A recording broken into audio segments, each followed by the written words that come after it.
أعوذ بالله من الشيطان الرجيم.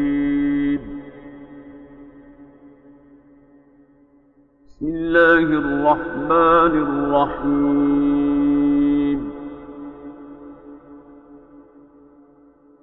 واذكروا الله في أيام معدودات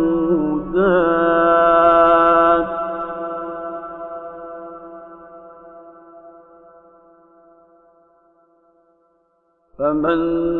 تعجل في يومين فلا إثم عليه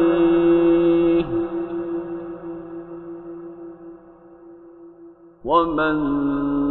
تأخر فلا إثم عليه لمن اتقى. واتقوا الله واعلموا أنكم إليه تحشرون.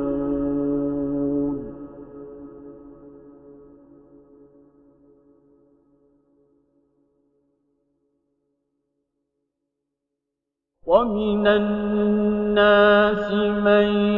يعجبك قوله في الحياة الدنيا ويشهد الله على ما في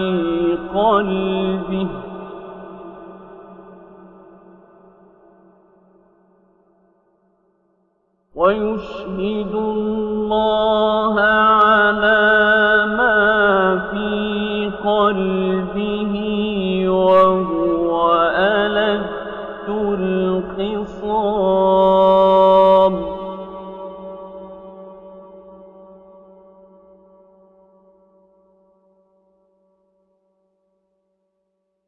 وإذا تولى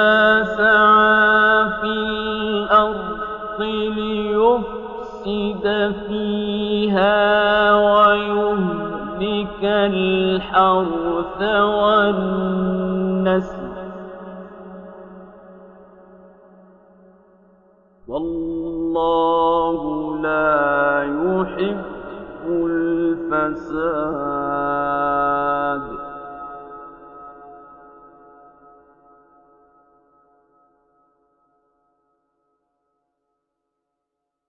وإذا قيل له اتق الله أخذته العزة بالإثم فحسبه جهنم ولبئس المهاد.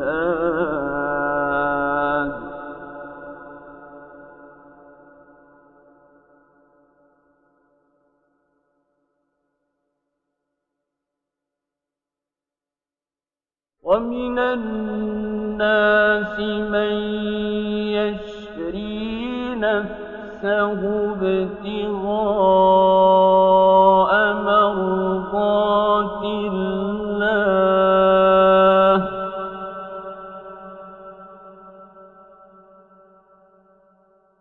والله رؤوف بالعباد.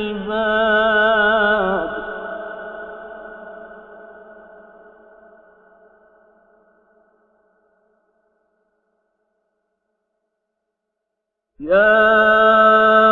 أيها الذين آمنوا ادخلوا في السلم كافة ولا تتبعوا خطوات الشيطان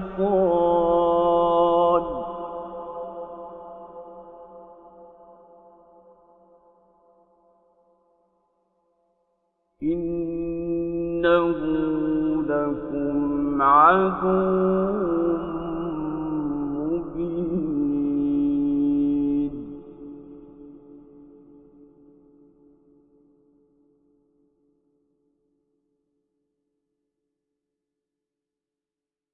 فإن زللتم من بعد ما جاءتكم البينات فاعلموا أن الله عزيز حكيم.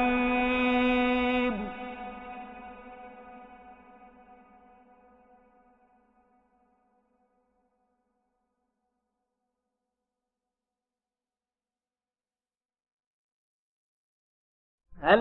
ينظرون إلا أن يأتيهم الله في ظلل من الغمام والملائكة وقضي الأمر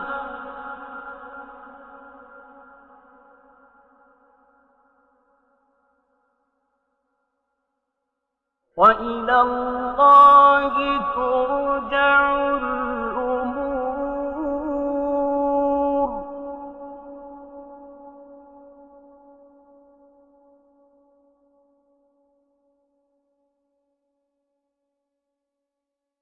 سل بني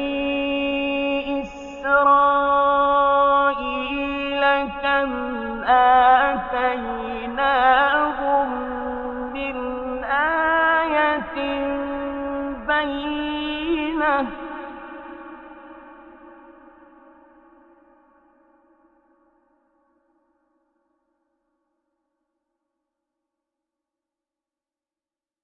ومن يبدل نعمة الله من بعد ما جاءته فإن الله شديد العقاب.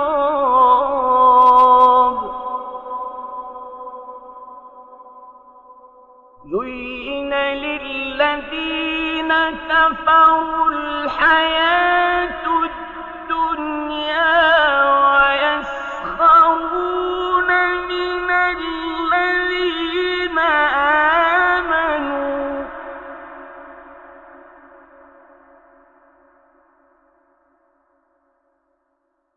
والذين اتقوا فوقهم يوم القيامة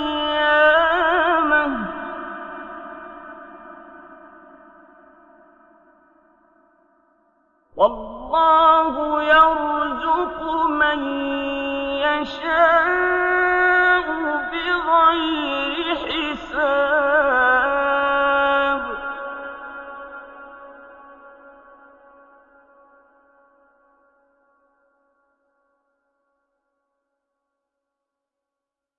كان الناس أمة واحدة فبعث الله النبيين مبشرين ومنذرين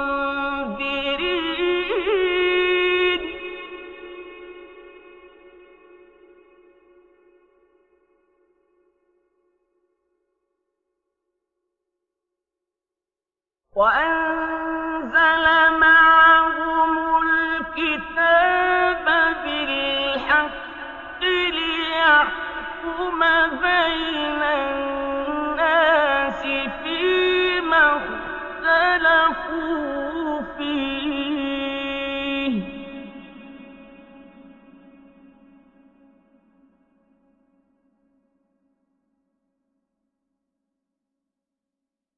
وما اختلف فيه إلا الذين أوتوه من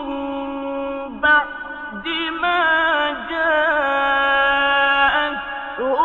البينات بغيا بينهم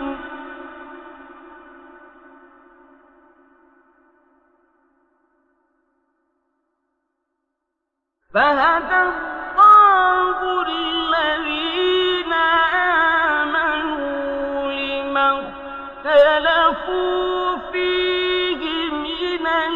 بالحق بإذنه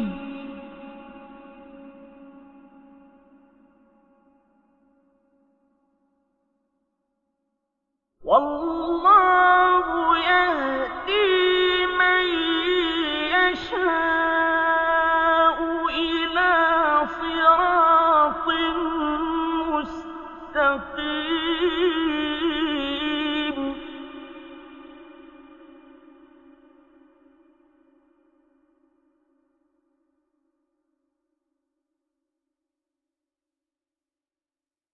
أم حسبتم أن تدخلوا الجنة ولما يأتكم مثل الذين خلوا من قبلكم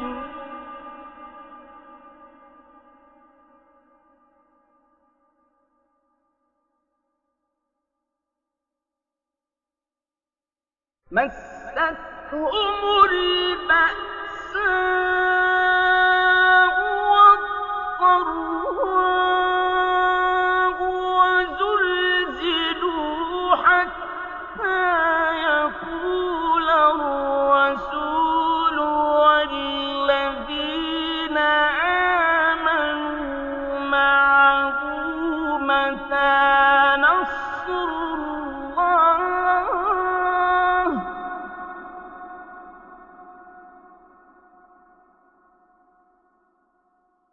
ألا إن نصر الله قريب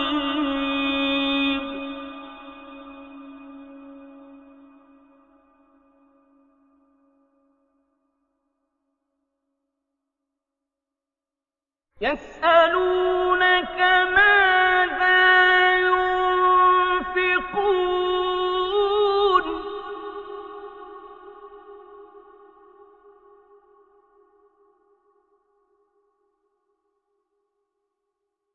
قل ما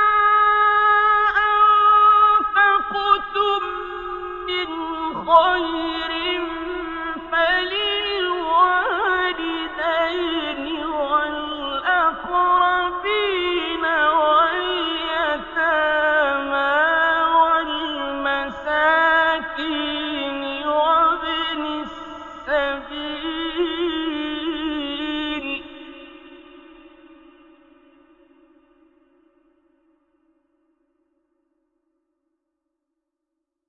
وما تفعلوا من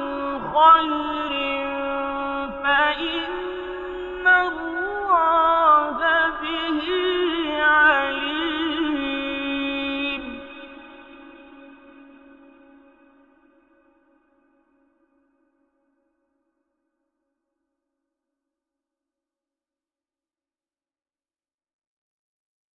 كتب عليكم القتال وهو كره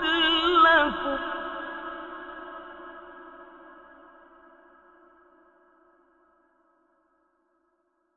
وعسى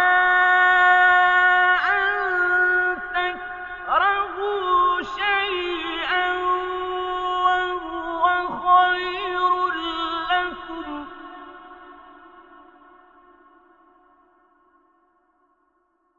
وعسى أن تحبوا شيئا وهو شر لكم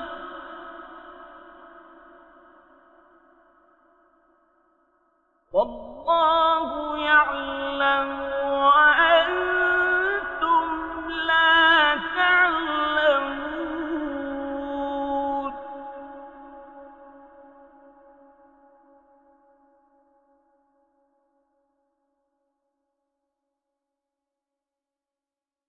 يسألونك عن الشهر الحرام قتال فيه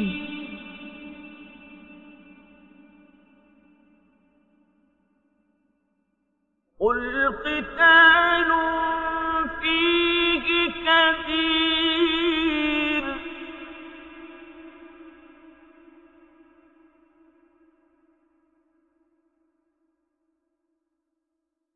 وصد عن سبيل الله وكفر به والمسجد الحرام وإخراج أهله منه أكبر عند الله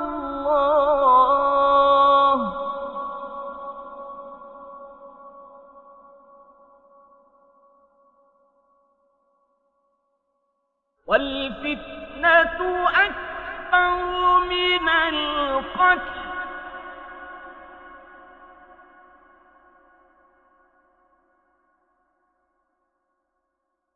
ولا يزالون يقاتلونكم حتى يردوكم عن دينكم إن استطاعوا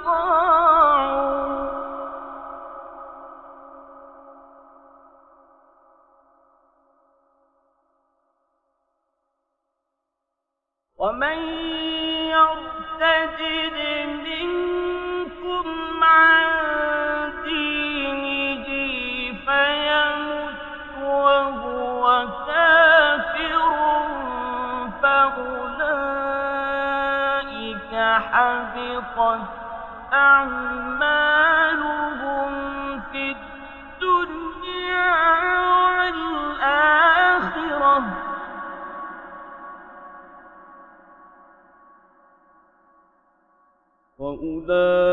وأولئك أصحاب النار هم فيها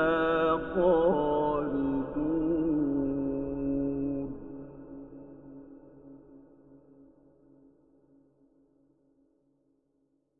إن الذين آمنوا والذين هاجروا وجاهدوا في سبيل الله أولئك يرجون رحمة الله والله غفور رحيم يسألونك عن الخمر والميسر قل فيهما إثم كبير ومنافع للناس وإثمهما أكبر من نفعهما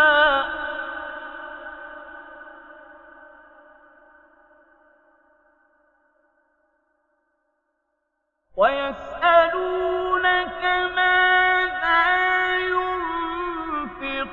ينفقون قل العفو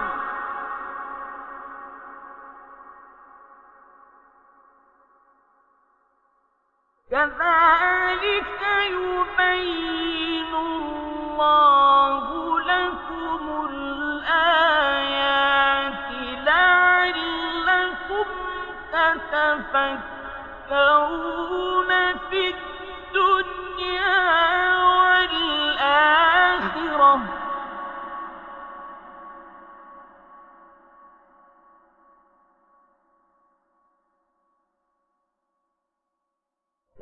ويسألونك عن اليتامى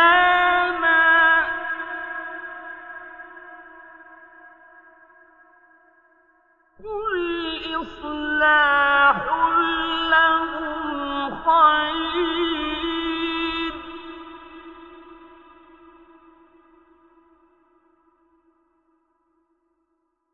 وإن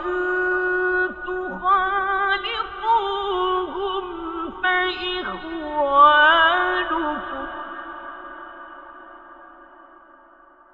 والله يعلم المفسد من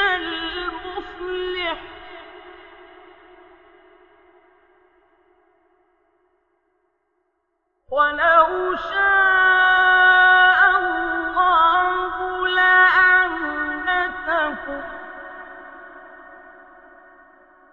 إن الله عزيز حكيم ولا تنكحوا المشركات حتى يؤمنن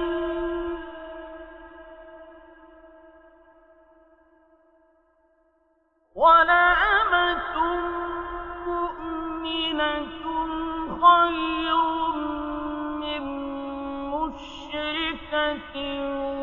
ولو أعجبتكم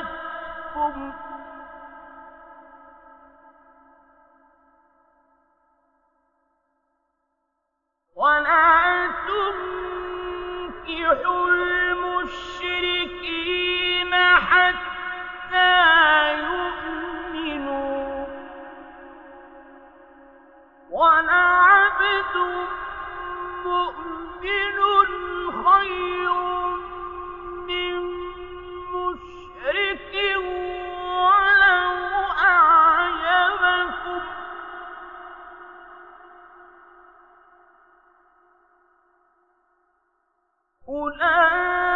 أولئك يدعون إلى النار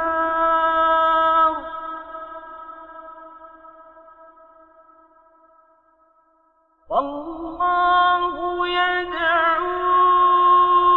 إلى الجنة والمغفرة بإذنه ويبين آياته للناس لعلهم يتذكرون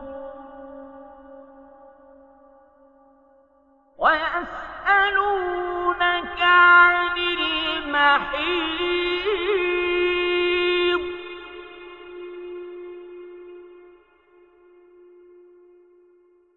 قل هو أذى فاعتزلوا النساء في المحيض ولا تقربوهن حتى يطهرن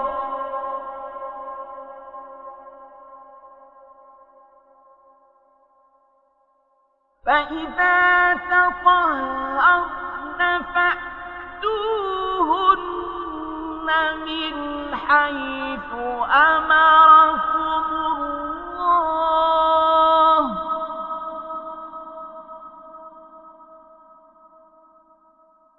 إن الله يحب التوابين ويحب المتطهرين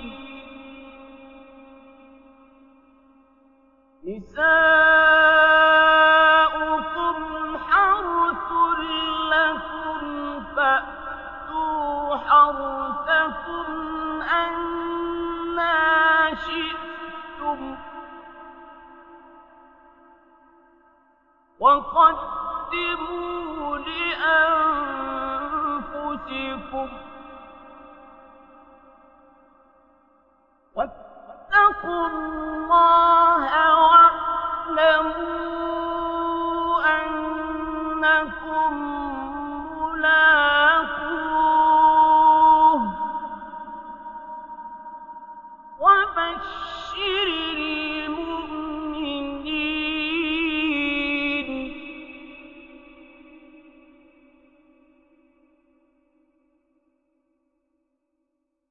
ولا تجعلوا الله عرضة لأيمانكم أن تبروا وتتقوا وتصلحوا بين الناس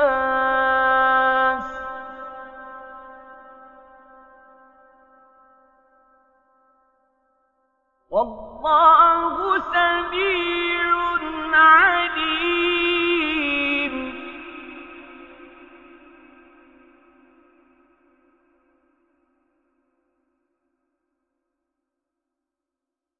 لا يؤاخذكم الله باللغو في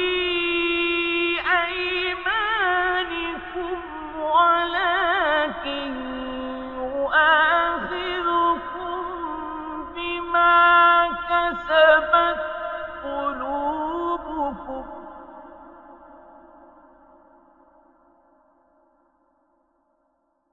والله غفور حليم.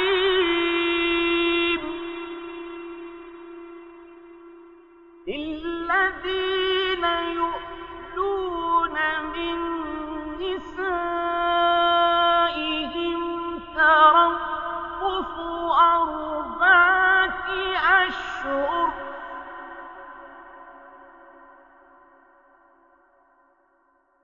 فإن فاءوا فإن الله غفور رحيم.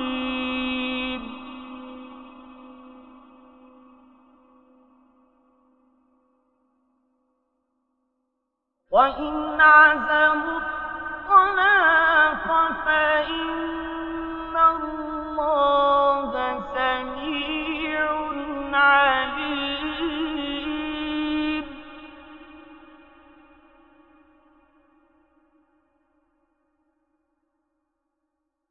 والمطلقات يتربصن بأنفسهن 3 قروء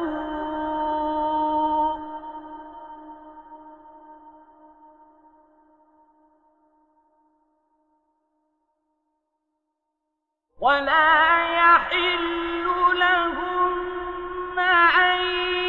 يكتمن ما خلق الله في أرحامهن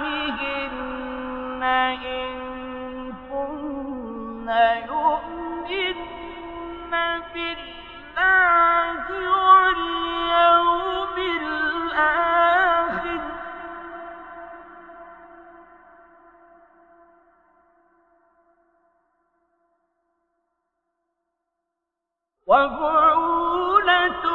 وبعولتهن أحق بردهن في ذلك إن أرادوا إصلاحا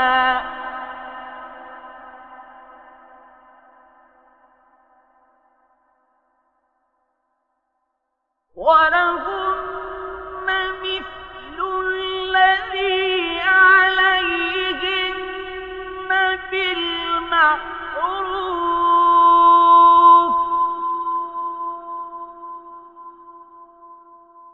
وللرجال عليهن درجة والله عزيز حكيم.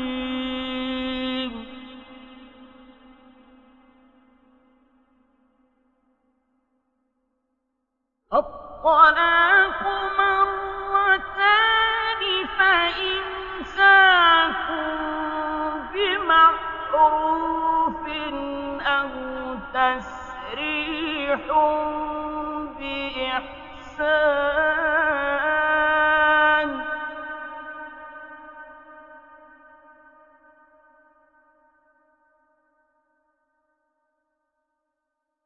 ولا يحل لكم أن تأخذوا مما آتيتموهن شيئا إلا أن يخافا ألا يقيما حدود الله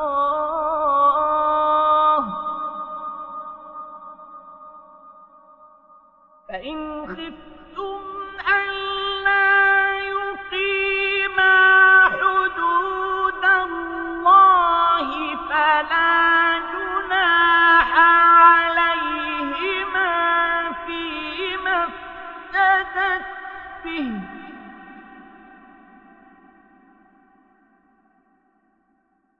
تلك حدود الله فلا تعتدوها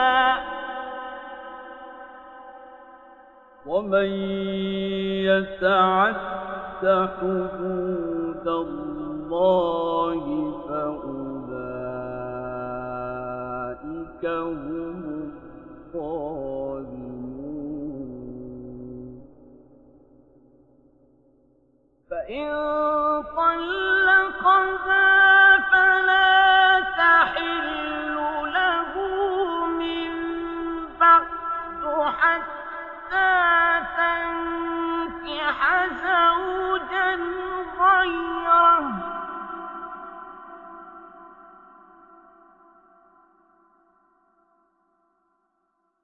فإن طلقها فلا جناح عليهما أن يتراجعا إن ظنا أن يقيما حدود الله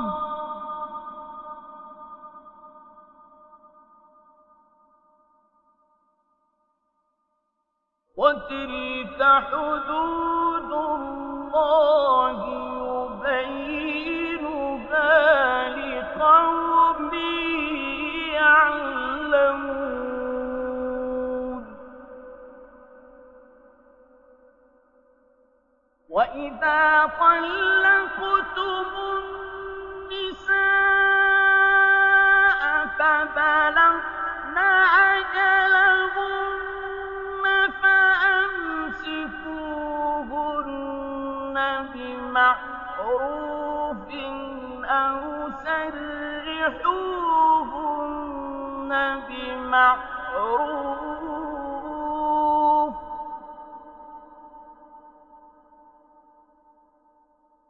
ولا تمسكوهن ضرارا لتعتدوا ومن يفعل ذلك فقد ظلم نفسه ولا تتخذوا آيات الله هزوا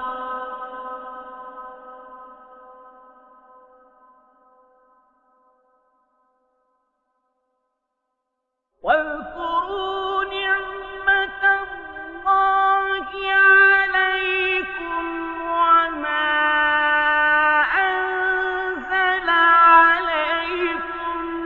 من الكتاب والحكمة يعظكم به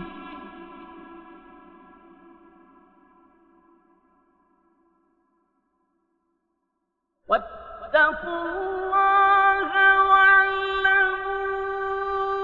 أن الله بكل شيء عليم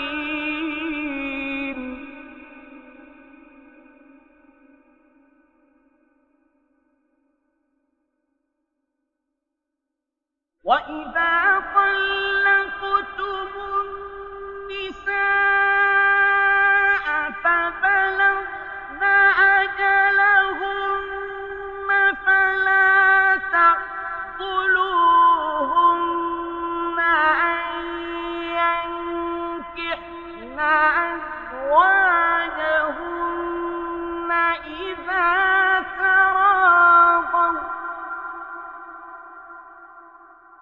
إذا تراضوا بينهم بالمعروف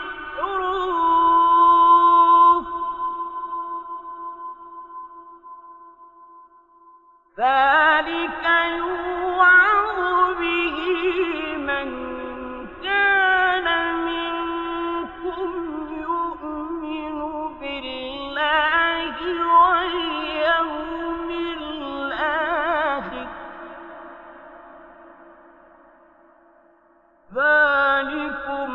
أزكى لكم وأطهر والله يعلم وأنتم لا تعلمون